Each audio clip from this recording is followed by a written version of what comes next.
The god of K-pop is back, Sungmin of Stray Kids states. I didn't know I was waiting for such a characteristic to come around about our Baekhyun. Thank you, Sungmin. The words of Hyuk from VIX are also so cool. Baekhyun Hyung, who gradually turned into a musical monster.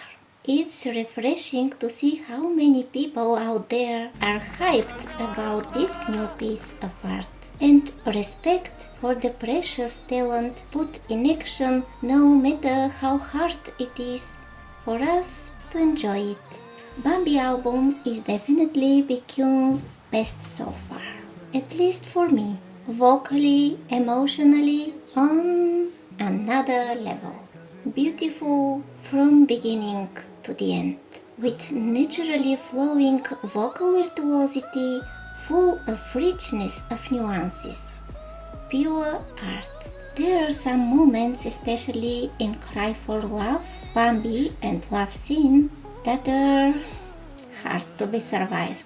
It's not fun anymore.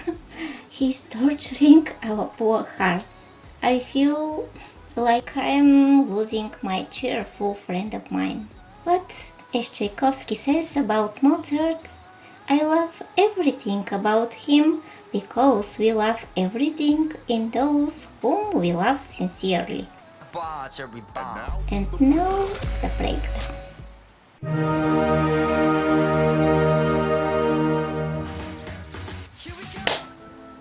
Hello, I'm Rally with nickname Alita.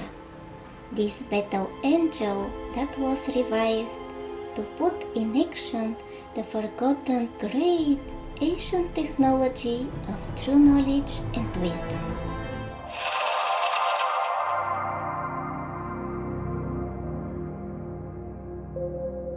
The way I found EXO is magical, so to say. The same kind of energy that they radiate in the world sort of brought me to them. It was the Bulgarian song Beautiful Mess for Eurovision 2017, written by Symphonics and sang by Christian Kostov, who was compared with K-pop idol. I didn't know anything about Korean pop at the time and started researching until I came across EXO's Monster and instantly fell in love with that boy group. The song Beautiful Mess is really something. It represents this state of mind and soul when you are above everything down there, as emotions and attitude to the world, the untouchable love in any sense. The moment I listened to it, I was in the game, and it faithfully brought me to EXO. What did I like in EXO first? It was the full package, most probably. Both the music and dance choreography impressed me, as well as some images like the snake and the last supper table. My imagination was already fired on with these images because I sensed that specific way of thinking when it's not enough what's put in front of your eyes in this 3D world. There is more, they were telling me, and I was so happy to follow the white rabbit down the hall, leading to another, greater picture of reality. And clicking on Overdose and Mama shortly after Monster, I was totally amazed. What quality of production, I thought. These are my people, I knew already. I love both worlds of mythologies and sci-fi movies, and here they served me even more with great music and vocal harmonies, extremely attractive performers, astonishing choreographies, camera work, and so on. The floodgates of my interest in EXO were irreversibly wide opened, and the river of their legacy splashed freely into my life. I was like, I finally found my home in the mass production. I never experienced such a feeling before. I mean, the world of the soul being manifested that broadly and appreciated with such a respectful recognition. And I was so amazed to find that EXO debuted on Easter Day in 2012 exactly. 2012, the supposed end of the world in the Mayan calendar, the end of the old dysfunctional world order, let's say, like they mark the end of the old era of restrictive mindset and the spring of a new one, of a free-flying soul. Because they come from soul, you see? It could be just my imagination, of course, but there is for real this beautiful energy flow marked in the fact that their debut on 8th of April wasn't just Easter Day in 2012. It's actually the real historical date of Christ's resurrection, discovered by the scientists, announced by BBC, and put in some encyclopedias as a fact. For example, in the Bulgarian Chronology Encyclopedia, Volume 3, page 24. And we know that EXO are famous for reviving physical album sales, for example.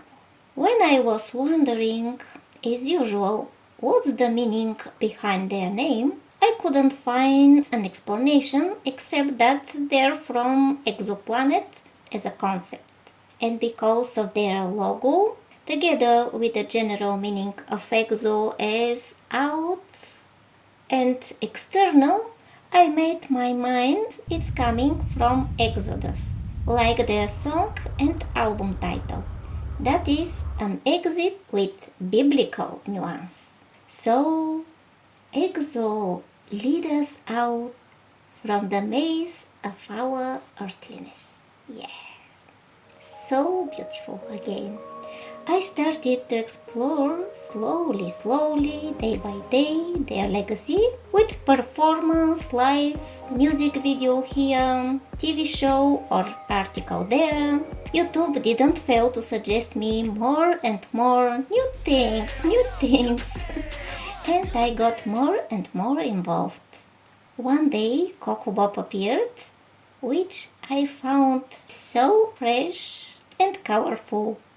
I remember I thought how well they merged together the usual pop content of a love song with something beyond, which is so intriguing. EXO as fallen angels experiencing the earthly life and struggling to master again their forgotten but present deep inside superpowers.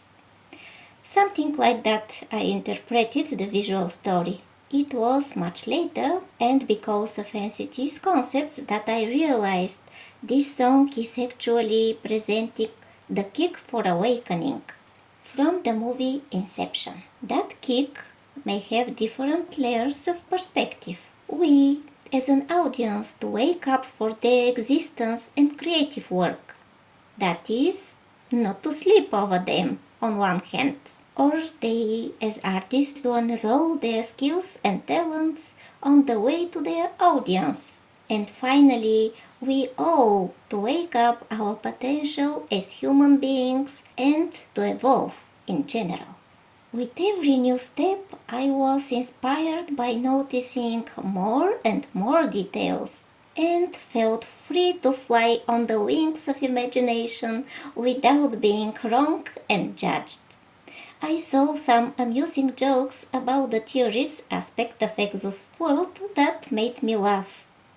In short, such an engaging, profound, elevating, thoughtful and caring mass production I've never seen and never experienced before. That real and strong bond between both sides of any creative work that K-pop provides is amazing.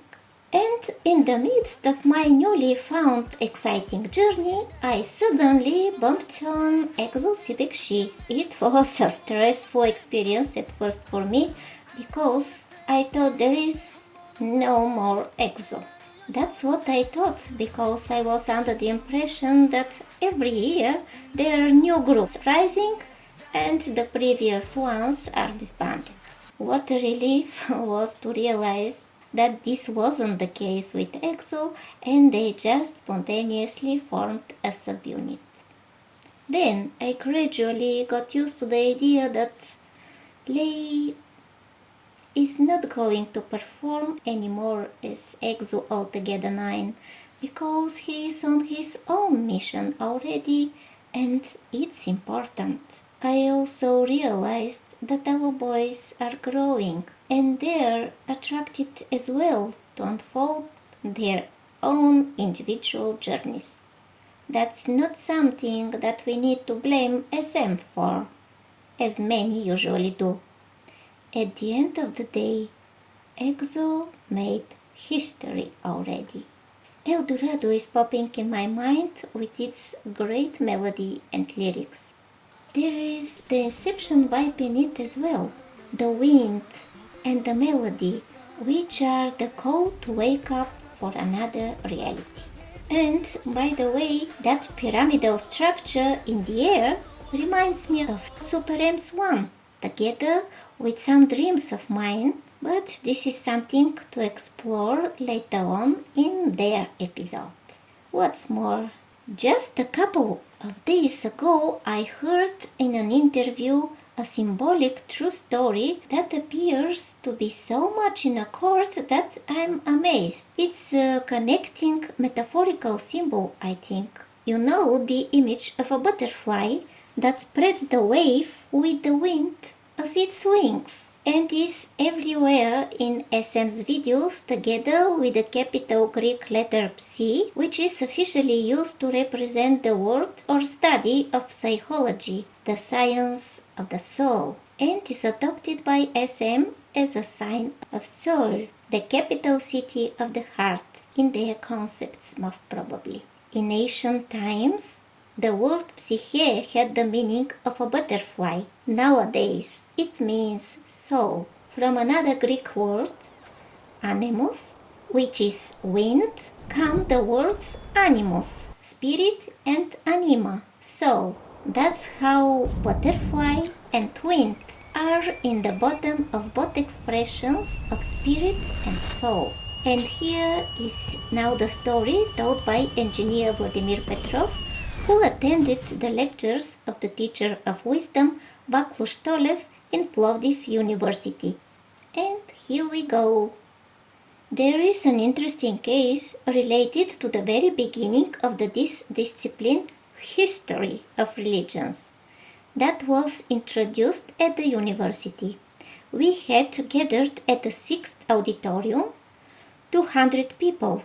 The hall was crowded, the doors were opened, so the people from the corridor could hear as well. The dean of the alma mater had come to open the specialty. Finishing his speech, he gave the word to teacher Vaklus. And before he even started, suddenly one of the windows in one of the directions of the world opened from the south, and with it some powerful airstream passed and opened the other window too, which is on the north, and all the bells in the city began to ring at the same time. Unbelievable. Such a loud bell ringing that even kept us from hearing each other. And a butterfly that big set out from the south, flew across the whole hall and went out through the other window. Then they closed the windows because of the bell ringing, and Vaklus started talking about the history of religions. South and North, isn't it absolutely in accord to bring back together what was once torn apart in many different aspects? And the bells for awakening are ringing. Let me end this episode with the genius lyrics of the song History. I tried to merge both versions in one translation, so it's a bit different from everything you'll find. These lyrics are breathtaking. so meaningful and powerful that I almost get goosebumps every time I read them. Black and white, still north and south, scene of an endless war, the despair of the sun in half been torn. Break it, old standing close, break apart, move it, all those lies clear out. No more shaking like that. On this planet Earth, I need you and you want me. Every day we make our history. This war is the battle inside us to overcome the past, to set free the soul that was imprisoned for so long by unruly society, and to bring out the beauty of the Creator within us. Let's the battle begin. And everybody win. Next is coming an episode about NCT with their dreams in a dream.